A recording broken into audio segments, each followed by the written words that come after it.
leaving here tonight, and I'm going to go on the next big trip.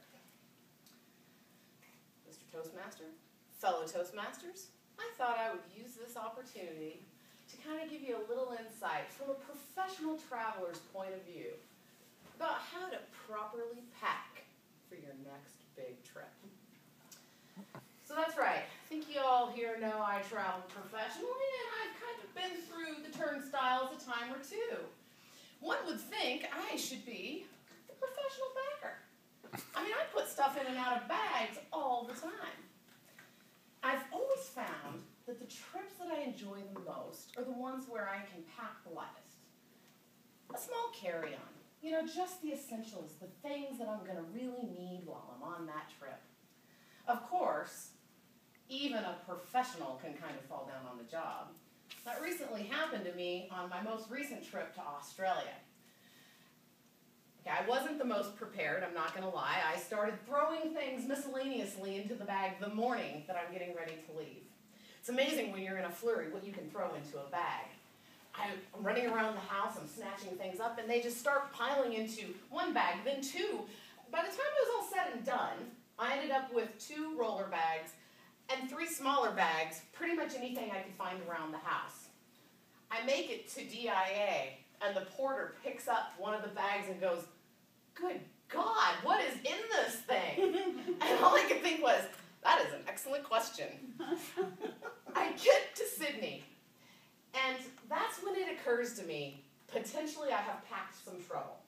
Because as I'm standing in the taxi line, it occurs to me, none of those taxis have trunks large enough for all of the things that I've brought along. So I get into the cab, and we finally load up the bags around me. I make it to my first hotel, and I think I probably ought to do an inventory of exactly what's in these bags. As I'm going through my inventory, I realize I have brought along clothes for snow. I've brought along clothes for the beach. I've brought along 3 cocktail dresses just in case things get a little wild. I've got a mask. I've got a snorkel. That's right, folks. I brought food to Australia just in case they didn't have any. So if the plane were to have crashed on a desert island, I'd have been good to go. The bad news was the plane made it there safely, and now I had 10 days, 4 stops, and 4 more hotels to try to traverse through. I dragged these bags with me everywhere I went, and along the way I realized all of that stuff was useless. The bad news was I felt like I couldn't leave it behind. Has anybody else here ever overpacked? Maybe taken along things they didn't need? That's right. And you know, whether or not you're actually traveling for trip, for work, or whether you're traveling for maybe to go see family, or maybe it's that bigger journey. Maybe it's life. How many of us are packing along things that we don't need? That's right.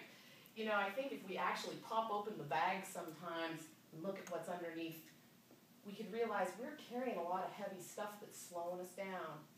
Maybe it's anger. Maybe it's guilt.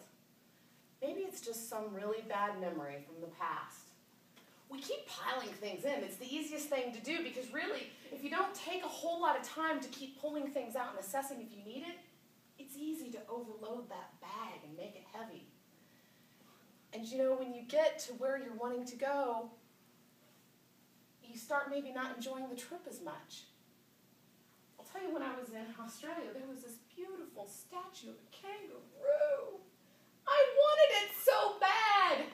And I had exceeded my baggage limit already. There was no place to put it. I left the kangaroo behind. How often are we carrying so much emotional baggage with us? We can't even pick up some of the neat, cool things to take with us because there's no room left. I guess this is one of the questions that we all need to ask then. Maybe pull a TSA baggage check on ourselves and say, how much of this do I really need? Is it useful for where I'm going? Does it even fit me anymore? And I think probably one of the most important questions, and this is the hardest, am I willing to leave it behind? And that can be one of the biggest challenges. So, when we pop open our bag and we take a look, we have to ask,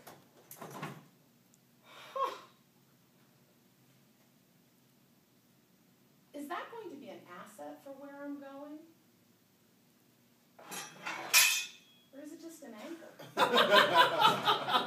Slows me down. I don't think I need that. I actually think I'm going to be able to go now. And I'm going to get that kangaroo. And I've got room to put it in my bag. And I'm going to have a lot more fun on this journey. Thank you very much.